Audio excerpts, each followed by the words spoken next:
Hi everyone.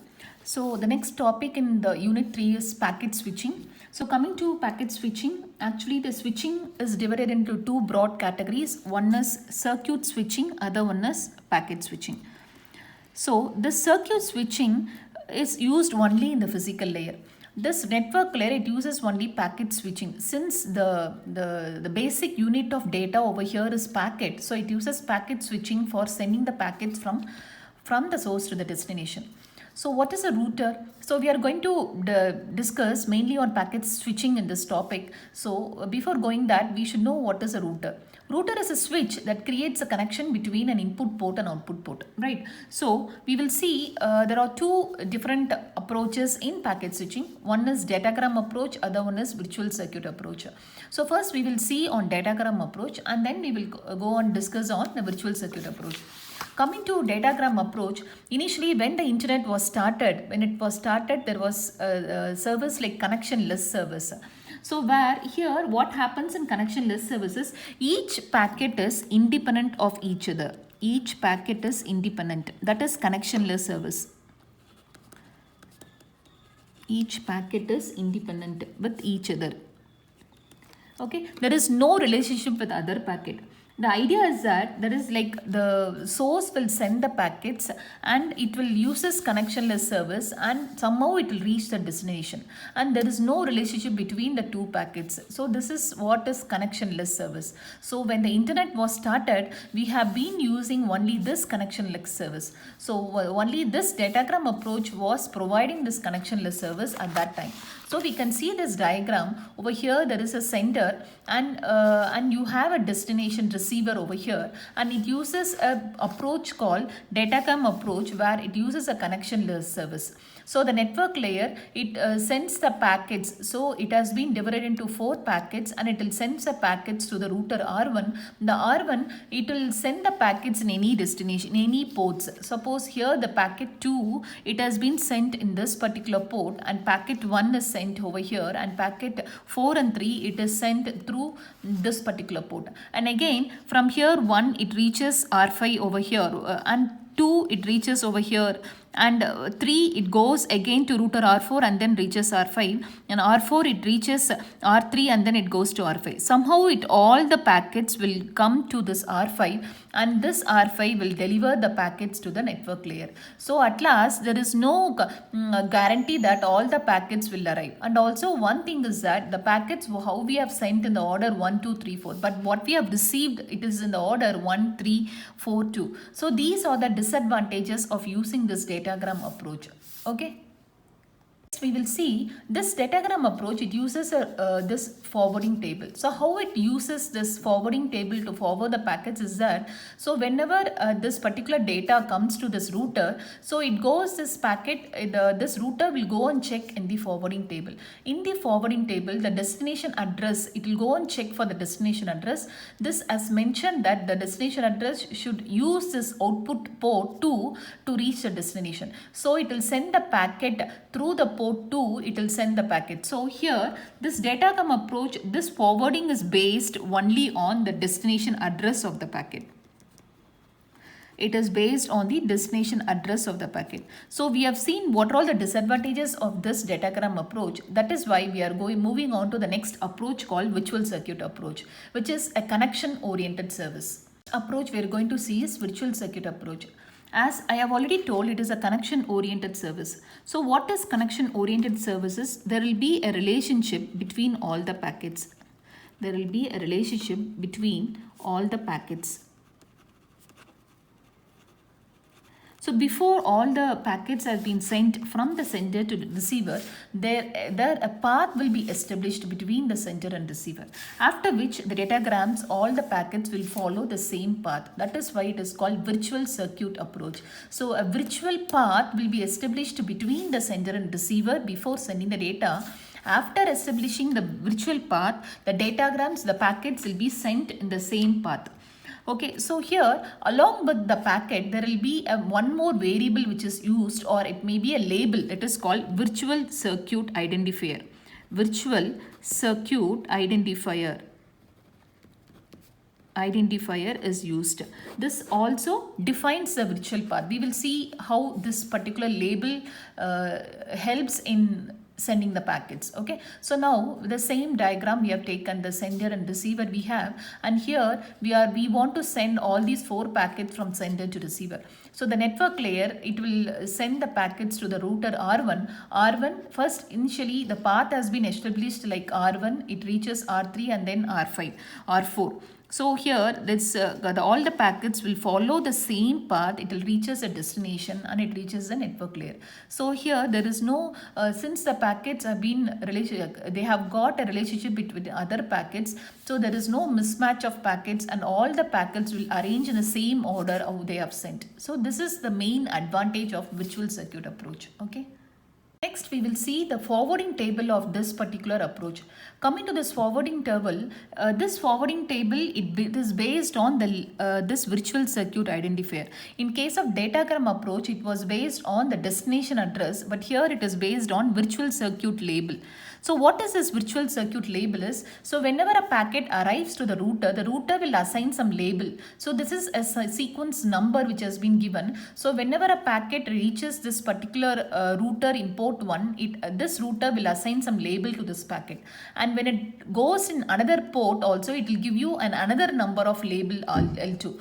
So here if you see this, when a packet arrives, so source A, this is the incoming label. So source and address, it is having destination address and it is data. So this router will go and check in this forwarding table. So in the forwarding table, whenever a packet arrives, it assigns a label L1 and it will send that packet through the port 2. It will assign with a different label called L2. So we can see this. So it is going through to the port through 2 and it is assigned with a label called L2. So this is what the function which is done by the router over here. So here 4 entries are there in your forwarding table. One is incoming port and outgoing port. In incoming port, we have a port number and then label, VC label, virtual circuit label. In outgoing port, we have a port number and we will assign a different virtual circuit label to that particular packet.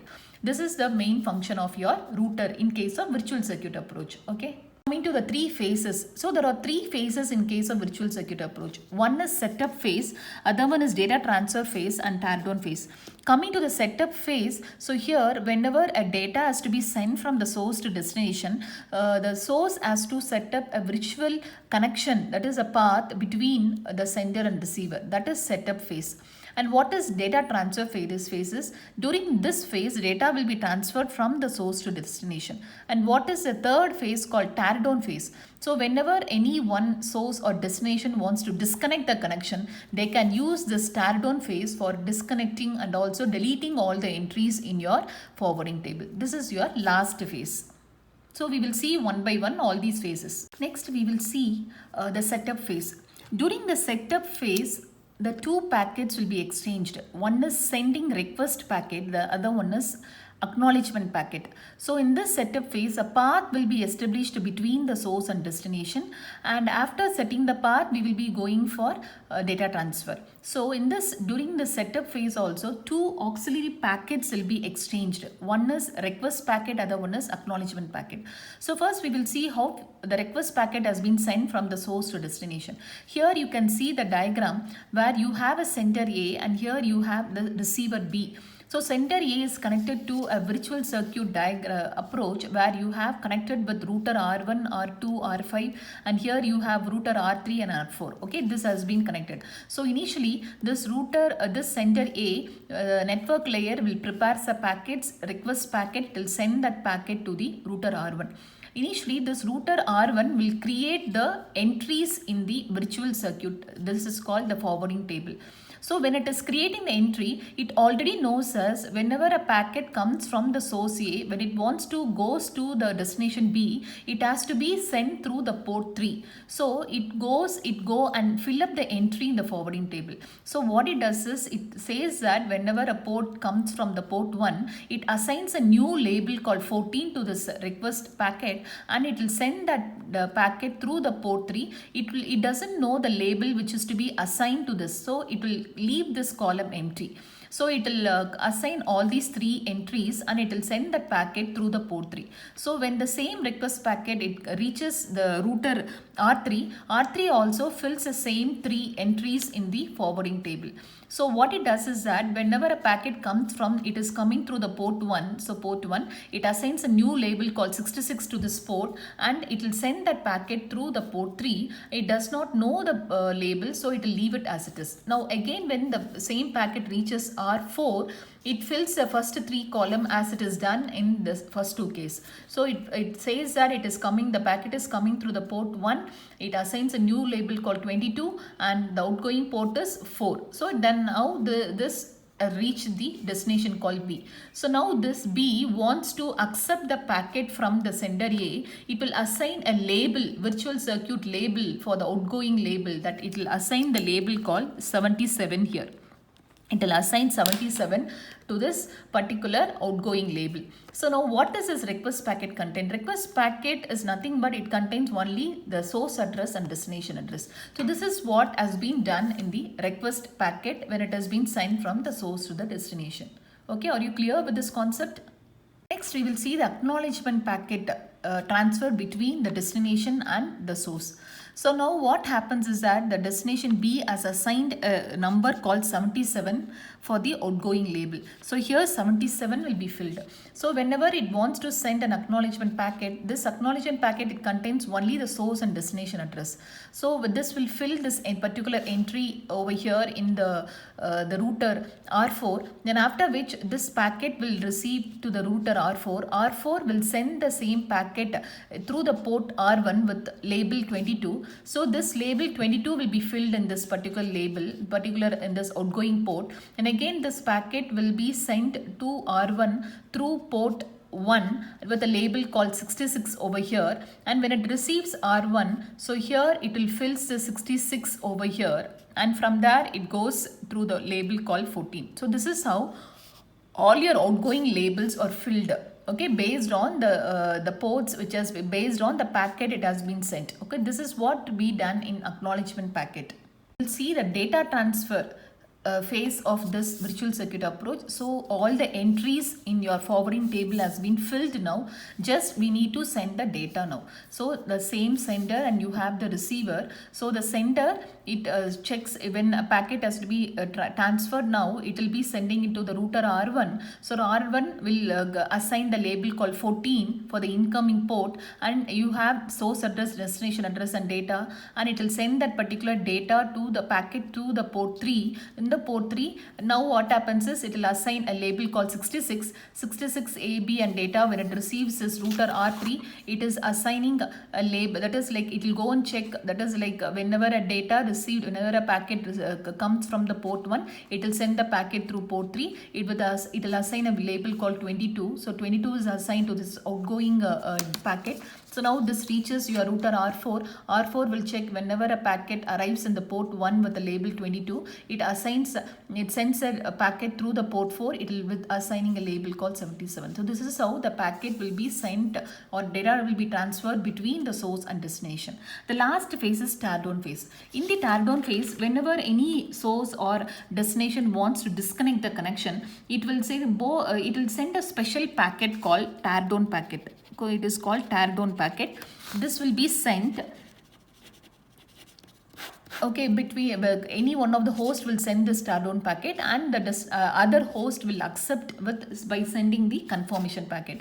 Then all the entries in your forwarding table will be deleted. So this is all about virtual circuit approach. So in virtual circuit approach, we have seen the several phases like setup phase, data transfer phase, and last one is tear down phase. During the setup phase, two things will be done. One will be sending the request and getting the acknowledgement. So in this particular phase only, will be entering all the entries in your forwarding table. After doing that, we will do the data transfer. Okay, that's all about your virtual circuit approach. Hello everyone. So today we are going to see on the unit 3 of computer networks. In unit 3, we will be dealing with network layer. So network layer is responsible for host-to-host delivery of datagrams. It provides services to the transport layer and receives services from the data link layer. So we will see one simple scenario where Alice wants to send information to Bob over here. So here Alice is working in Skylab and his system is connected to many routers. So here it is connected to router 2, then it is connected to router 4, then router 5 and router 7. At last it is connected to Bob's system. So now we will see how this transmission is taken place between Ali's system and Bob's system. Over here, network layer is involved at the source host and also as well as the destination host. Since routing is done between the two hosts, so network layer is also involved. So what happens is that Alice will get the information, Alice will send a message. So it prepares a message and puts into the application layer. From there it is transmitted to the network layer of Ali's system. From the network layer of Ali's system, it will be sent to the information will be sent to the router, network layer of router. From there it is sent to the network layer of router R4, and from there it is sent to R5 and R7. At last it reaches the network layer of Bob. So network layer is involved because since routing is done between the two hosts, so hence it is involving the three layers: physical layer, data link layer and network layer. Okay. Next, we will see the services provided by the network layer. Actually, there are three services provided by the network layer. One is packetizing, the second is routing and forwarding. Coming to packetizing, what it does is that it encapsulates the data received from the transport layer and at the source and at the destination, it decapsulates the data. So it encapsulates the data received from the upper layer at the source, in the source, and decapsulate the data at the destination. So this is called packetizing. And it is also it is also responsible for if the packet has been fragmented in the source. So it is a duty of the network layer to see if all the fragments will reach the destination properly and it should be reached accurately also. So this is also the function of the network layer. Okay. So what it does is if any fragmentation is being done on the source side, so the network layer is responsible for that all the fragments will reach the destination properly. Okay, this is all about your packetizing. Next, we will see routing and forwarding. The next service provided by the network layer is routing. So routing is nothing but you have to route the packets from the source to the destination. Routing the packet from the source to destination is called routing. From source to destination is called routing. So there may be n number of routes available while you are routing the packets. So this network layer is responsible for finding the best route among the available ones. So this is one of the services provided by the network layer. Next comes forwarding. So every packet, so one more services that is done by this network layer is forwarding. So what is this forwarding will do is that whenever a packet arrives to the router, it maintains a table that is called forwarding table, or you can say it is a decision making table to check to which destination, to which interface or output port you have to send the packet. For example, if you are receiving this packet, the destination is B and you have a data, so this router will go and check in the forwarding table. So the destination B, and it has been mentioned that it has to be sent through the output interface 2. So this data will be sent to the output. There are so many interfaces like 1, 2, 3, 4 in this router. So instead of sending the output data in the packet in 1, 3 and 4, it will send the packet in the router in the interface called code 2. This process is done by the forwarding table. Okay, so these are the services given by network layer.